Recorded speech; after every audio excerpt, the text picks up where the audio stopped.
নমস্কার। ১, ২, ৪, ৫, ৯, ১০, ১১ এই সব ভাবের অধিপতিরা যদি একে অপরের সঙ্গে সম্পর্ক স্থাপন করে, একে অপরকে দেখে, একে অপরের সঙ্গে একসঙ্গে কোথাও বসে রয়েছে, তাহলে পরে কিন্তু এরা ধনযোগ সৃষ্টি করে। তাহলে কি কি ঘর বললাম? লগ্ন ভাব, দ্বিতীয়, চতুর্থ, পঞ্চম, নবম, দশম, একাদশ এই সমস্ত ভাবের অধিপতিরা যদি একে অপরের সঙ্গে সম্পর্ক স্থাপন করে, তাহলে এটা একটা ধনযোগ তৈরি হয়। মনে করা যাক লগ্নপতি পঞ্চমপতিকে দেখছে বা পঞ্চমপতির সঙ্গে একসঙ্গে বসে রয়েছে। মনে করা যাক চতুর্থপতি আর দশমপতি একসঙ্গে বসে রয়েছে বা একে অপরকে দেখছে, তাহলে এগুলো সব একটা ধনযোগ। জ্যোতিষের যারা স্টুডেন্ট তারা এই বিষয়টা কম বেশি জানেন, কিন্তু আজকে একটি এমন বিষয় নিয়ে কথা বলবো যেই বিষয়টা বিচার করতে গেলে, মানে যেই বিষয়টাকে দেখতে গেলে কিছুটা অঙ্ক আছে, সেটা খুব সরল ব্যাপার, সেটাও বলে দেবো। কিন্তু আলটিমেটলি একজন মানুষ কত রোজগার করতে পারবে, কত ধন উপার্জন করতে পারবে, জীবনে কত অর্থ প্রাপ্তি হবে তার, এই হিসাবটা করলেই বেরিয়ে আসবে। সেই হিসাবটার নাম কি জানেন? এটার নাম হচ্ছে ইন্দু লগ্ন বা ইন্দু লগ্ন। ইন্দু লগ্ন কথাটা আপনারা হয়তো কিছু কিছু মানুষ রয়েছে শুনেছেন। এর আগেও আমি ইন্দু লগ্ন নিয়ে একটা অনুষ্ঠান করেছিলাম। তবে আজকে নতুন কিছু তথ্য দেব এই ইন্দু লগ্নের বিষয়ে। প্রথমে ইন্দু লগ্ন কেমন করে বার করতে হয়, দেখুন প্রত্যেকে আপনারা নিজের নিজের জন্মছকের মধ্যে ইন্দু লগ্ন বার করাটা শিখে নিন। তাহলে আপনি নিজেই নিজের জন্মছক থেকে বলে দিতে পারবেন জীবনে আপনি কত ধন উপার্জন করতে হবে, এটা নিজেই নিজের জন্মছক থেকে দেখে নিতে পারবেন। কেমন করে বার করবেন? প্রথমে ইন্দু লগ্ন তৈরি করতে গেলে ৯টি গ্রহের মধ্যে রাহু কেতুকে ছেড়ে দিন, আর যে 7টি গ্রহ রয়েছে 7টি গ্রহের মান দিয়েছে শাস্ত্র। অর্থাৎ একটা ডায়েরির মধ্যে আপনারা লিখুন প্রথমে রবির মান হচ্ছে 30, চন্দ্রের মান হচ্ছে 16, মঙ্গলের হচ্ছে 6, বুধের হচ্ছে 8, বৃহস্পতির হচ্ছে 10, শুক্রের হচ্ছে 12 আর শনির হচ্ছে 1। এটা কিন্তু আগে লিখে নিন।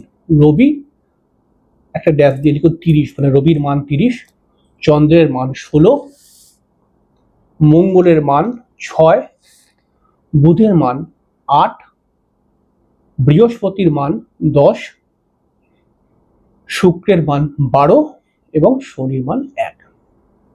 এটা আপনি লিখে দিয়েছেন। এবারে হিসাবটা করুন। আপনার লগ্ন থেকে নবম ঘর, এই নবম ঘরের অধিপতি কোন গ্রহ দেখুন। সেই গ্রহটি আপনার লগ্ন থেকে নবম ঘরে, নবম রাশি যেটি হবে, লগ্ন থেকে নবম রাশি যেটা হবে, সেই রাশির অধিপতি কোন গ্রহ একটা জায়গায় লিখুন। চন্দ্র থেকে নবম ঘর যেই রাশি হবে, সেই রাশির অধিপতি যেই গ্রহটা, সেই গ্রহটা নাম একটা জায়গায় লিখুন। এবার আগে যে মানগুলো বসিয়েছিলাম সেই মানগুলোকে যোগ করুন। মানে কেমন করে যোগ করুন? ধরুন একটা উদাহরণ দিই। লগ্নের নবম ঘরের অধিপতি মনে করা যাক বৃহস্পতি, লগ্নের নবম ঘরের অধিপতি মনে করা যাক বৃহস্পতি, তাহলে বৃহস্পতির জন্য আমরা কত পেয়েছিলাম? 10। আবার মনে করা যাক চন্দ্রের নবম ঘরের অধিপতি রবি, তাহলে রবির জন্য আমরা কত মান পেয়েছিলাম? 30। তাহলে 30 আর 10 40 পেয়ে গেলাম। আবার এরকম অন্য হতে পারে, ধরুন পেয়েছি আমরা লগ্নের নবম ঘরের মালিক হচ্ছে শনি, তাহলে শনির জন্য 1 পেয়েছি। আর মনে করা যাক চন্দ্রের নবম ঘরের অধিপতি চন্দ্র নিজেই, চন্দ্রের নবম ঘরের অধিপতি আপনার জন্মছকে চন্দ্র যেখানে বসে রয়েছে, সেই চন্দ্রকে 1 নম্বর ধরে গুনুন, চন্দ্রের 9টি ঘর আগে চলে যান, তাহলে চন্দ্রের নবম ঘরের অধিপতি মনে করা যাক বুধ, তাহলে আমরা পেলাম 9, তাই না? শনি পেয়েছিলাম 1 আর বুধ পেয়ে গেলাম 8, তাহলে 9 পেলাম। তাহলে যদি এমন হয়, দেখুন যেই দুটো মানকে যোগ করে আমরা যা পাবো সেইটাকে 12 দিয়ে আমরা ভাগ করব। 12 দিয়ে ভাগ করে আমরা ভাগশেষ যেটা পাবো,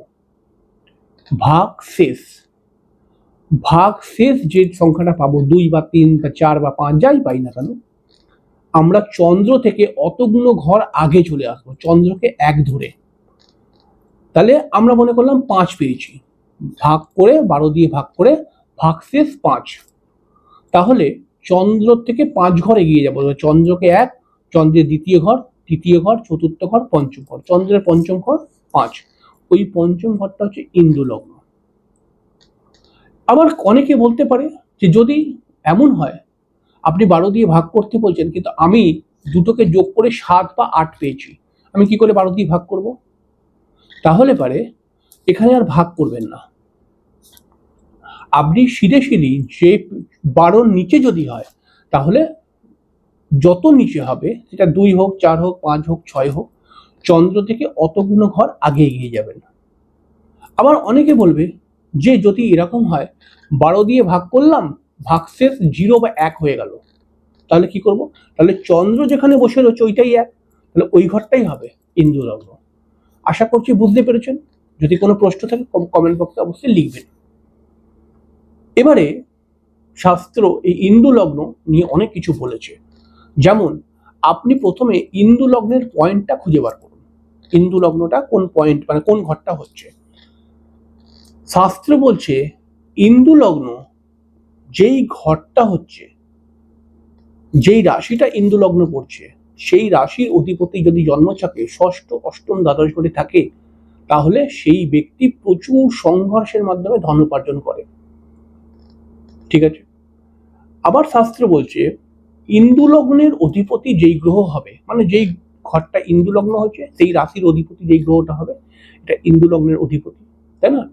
ইন্দু লগ্নের অধিপতি যদি জন্মছকে উচ্চস্থ হয়ে থাকে, তাহলে জাতক একদিন প্রচুর অর্থ সম্পত্তির মালিক হয়ে যায়।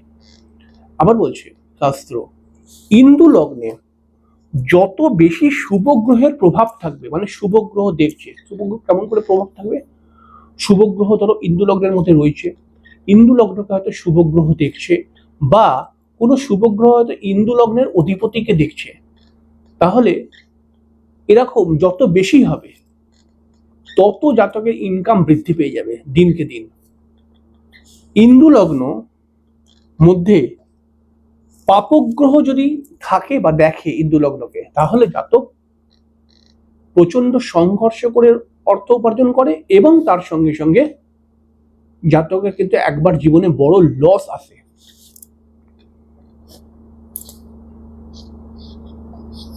ইন্দু লগ্নে একের অধিক পাপগ্রহ যদি ইন্দু লগ্নকে দেখে, মানে ইন্দু লগ্নের উপরে, ইন্দু লগ্নের মধ্যে একটি পাপগ্রহ বসে রয়েছে, আবার ইন্দু লগ্নকে আর একটি পাপগ্রহ দেখছেও, তাহলে পারে কিন্তু জাতক খুব বেশি অর্থ উপার্জন করতে পারে না। এবারে আমরা ইন্দু লগ্নের অধিপতি যেই গ্রহটা, এই গ্রহটাকে নবাংশে গিয়ে দেখব। নবাংশে চলে গেলাম আমরা, নবাংশে দেখলাম ইন্দু লগ্নের অধিপতি নবাংশের লগ্ন থেকে কেন্দ্র কোণে আছে কিনা, যদি থাকে তাহলে তার বিবাহের পরে কিন্তু আর্থিক উন্নতি হয়ই হয়।